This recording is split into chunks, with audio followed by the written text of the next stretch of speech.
കോഴിക്കോട് ഒരു വെസ്റ്റ് ബംഗാൾ ഒരു ബംഗാളി, നമ്മുടെ നാട്ടിൽ ബംഗാളി 5 വർഷം എക്സ്പീരിയൻസ് ഉള്ള ഒരു ബംഗാളി, ഒരു ഡോക്ടറായിട്ട് MBBS കഴിഞ്ഞ ഒരു ബംഗാളി ഒരു ക്ലിനിക്ക് കിട്ടും. നിങ്ങളുടെ ഫ്രണ്ടായിട്ടൊരു മലയാളി പെൺകുട്ടി 6 മാസത്തെ എക്സ്പീരിയൻസ് ഉള്ള ആൾ ഒരു ക്ലിനിക്ക് കിട്ടും.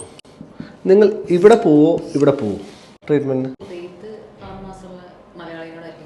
അപ്പം നമ്മൾ ഇങ്ങോട്ട് പോകും അല്ലേ? അപ്പോൾ ഈ 5 വർഷത്തെ എക്സ്പീരിയൻസ് നിങ്ങൾ വലിയ വില കൊടുക്കുന്നില്ല അല്ലേ? ഇനി ഇതേ സാധനം നമ്മൾ തിരിച്ചിടുകയാണെ, 5 വർഷം നാട്ടിൽ എക്സ്പീരിയൻസ് ഉള്ള ഒരു അക്കൗണ്ടന്റ്, 6 മാസം ഗൾഫിൽ എക്സ്പീരിയൻസ് ഉള്ള ഒരു അക്കൗണ്ടന്റ്, ആർക്കായിരിക്കും ഇവിടെ വാല്യൂ?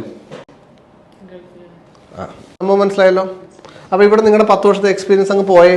അപ്പോൾ നാട്ടിൽ 5 വർഷത്തെ എക്സ്പീരിയൻസും ഗൾഫിൽ 0 ആണെങ്കിൽ ഇതിനെ 0 ആയിട്ടാണ് കൂട്ടുന്നത്. നാട്ടിൽ 5ഉം ഗൾഫിൽ 1 ഉണ്ടെങ്കിൽ ഇതിനെ 6 ആയിട്ട് കൂട്ടുന്നുണ്ട്. നമുക്ക് ഈ നാട്ടിൽ 5 വർഷത്തെ എക്സ്പീരിയൻസ് ഉള്ളതുകൊണ്ട് 7,000 സാലറിയിൽ 10,000 സാലറി എന്ന് പറയുന്നത് ലോജിക്കലി കറക്റ്റ് ആവുന്നില്ല. ലോജിക്ക് എവിടെ സംഭവിച്ചെന്ന് മനസ്സിലായില്ലേ? ഓക്കെ, ഇനി നിങ്ങളുടെ സാലറി എക്സ്പെക്ടേഷൻ എത്ര? നിങ്ങളിവിടെ ഫ്രഷറാണ്. 3,500 ടു ഒരു 5,000 വരെ മാക്സിമം നിങ്ങൾക്ക് ചോദിക്കാം. ക്ലിയർ അല്ലേ? എന്തുകൊണ്ടാണ് ഹൈ ആയിട്ട് ചോദിക്കാത്തതിൻ്റെ കാര്യം മനസ്സിലായല്ലോ? ഓക്കെ.